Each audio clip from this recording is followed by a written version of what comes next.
So I'm sure you've heard that Ngũgĩ Thiong'o has passed away. As part of my attempts to celebrate his legacy, what I want to do in this video is reflect on his arguments on who an African writer is, or better yet, who an African writer should be. Thiong'o made a bold decision in 1977 when he dropped English as the primary language of writing literature. Petals of Blood became his last novel written in English. But it was really in 1987 that he bade farewell to English when he published his collection of essays, Decolonising the Mind. The first essay in the collection is titled The Language of African Literature.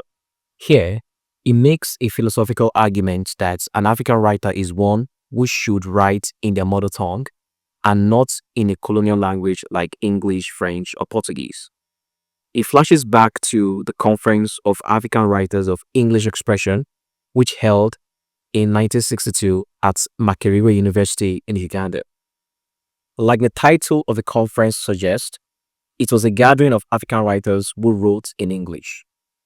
Thiong'o recalls that at the time, he was a university student who had just completed the manuscript for his second novel, Weep Not Child. He recalls how excited he was at the opportunity of meeting Chinua Achebe at the conference. Perhaps Achebe would be kind enough to read the manuscript. The Thiong'o who wrote the 1987 essay was not the Thiong'o who attended the 1962 conference as a university student.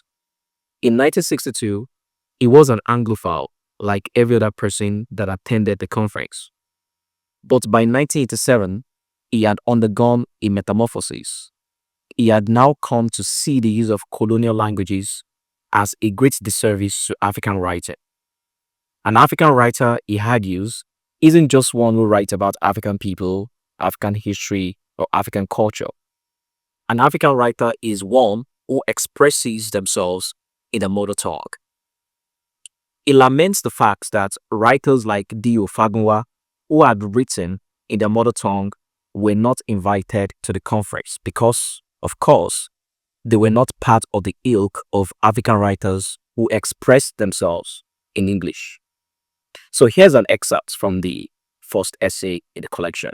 The discussions on the novel, the short story, poetry, and drama were based on extracts from works in English, and hence they excluded the main body of work in Swahili, Zulu, Yoruba, Arabic, Amharic, and other African languages.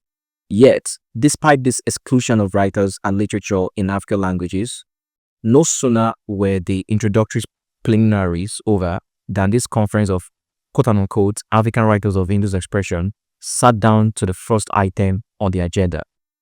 What is African literature? The debate which followed was animated. Was it literature about Africa or about the African experience? Was it literature written by Africans? What about a non-African who wrote about Africa? Did his work qualify as African literature? What if an African set his work in Greenland? Did that qualify as African literature? Or were African languages the criteria? Now I'm sure you get the point. In a sense, one can argue that Thiong'o's call for decolonizing African literature did not gain any traction, regardless of how good you may think his argument was. If anything, it was a lone ideologue whose activism failed to catch up. However, no one can deny the fact that he lived true to his ideas. He practiced what he preached. Now, I often talk about economic and political thoughts on this platform, and I can't help but say that Thiong'o's argument is similar to the argument often made by pro-African thought leaders who say that Africa needs to go back to its roots if it wants to stand a chance at growth and development. They often say that political systems like representative democracy or economic systems like capitalism are alien to us, and there is a need to decolonize our systems. Taking a cue from Thiong'o's arguments, do you believe in the idea that Africa needs to be decolonized?